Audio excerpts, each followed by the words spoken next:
guys, how you doing? Welcome to another video and welcome to another Tutorial Tuesday. That's right, it's Tuesday, so we've got another one of these quick tip editing tutorials for you guys. If you're enjoying these quick Tuesday videos with a few tips like this, do me a favour, hit that like button, make sure you subscribe if you haven't already, and make sure you comment below and let me know which other tips or tutorials you would like me to include on my future Tuesday episodes. Really enjoying doing these little kind of tips and editing bits for you guys. Find it quite useful, and actually they're the kinds of videos that I find really useful myself, so hopefully you guys are too. I did a video just recently on one of my other Tuesday videos where we talked about how to enhance colours, vibrance, things like that. One of the things that I didn't go into too much detail about was what I do to convert an image to black and white. Actually, what I mostly do to convert my image to black and white is that I use one of my presets that I have set up. If you guys don't know about my presets, go into the link in the description that takes you to my website. You can find out all about the presets there. Got a whole host of ones,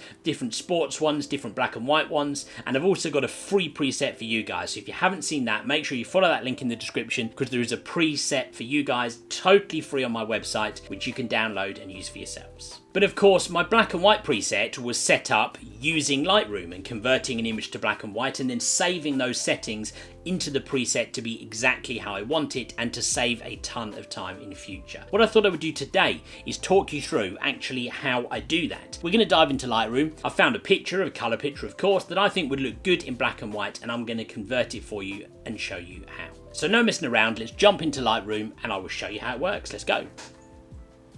Okay, so here we are in Lightroom, and here is the image that we are going to convert to black and white. Now, as I said earlier, actually, the thing I would normally do to convert image to black and white is come over here to my preset and select my dramatic black and white preset. That's the kind of effect that I like with a lot of my black and white images. You can see my other presets here as well, which actually have all different kind of pretty cool effects on some of these images. As I said before, go check those out on my website if you want to. The link's in the description.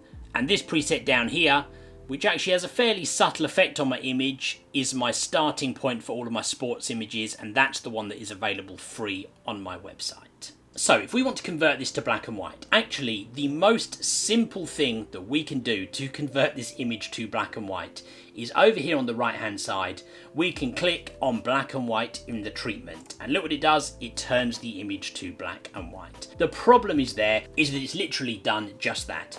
It's converted the image to black and white, but there's loads of greys across here, and I like my black and white images to be kind of just that. I like blacks and whites and not too much grey. So we're going to play with it a little bit. Now the first thing we're actually going to do is to come down a bit, and down here you see these black and white mix sliders. Now what these do is they play with the different colours that were in your original image. Now for example, we knew a lot of the background here was blue, so watch what happens if we play with this blue slider. We can turn those blues much darker, we can turn them much lighter, and actually we probably want them a little bit brighter than they were.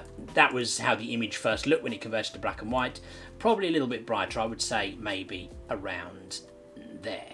Now the thing with this image is a lot of the clothes and everything like that are actually black, so there aren't too many other colours. A lot of these sliders would have a lot more effect if these people were wearing bright colour clothes, reds, yellows, greens, things like that. So for me, after that, we're actually going to come up a little bit and start looking at some of these exposure sliders. I'm going to bring up the exposure ever so slightly because actually I quite like my highlights to be fairly white with a black and white image, and at the same time I'm going to drop those blacks a little bit so that these jerseys and everything which we already knew were black are now properly black. They're a lot darker than they were before.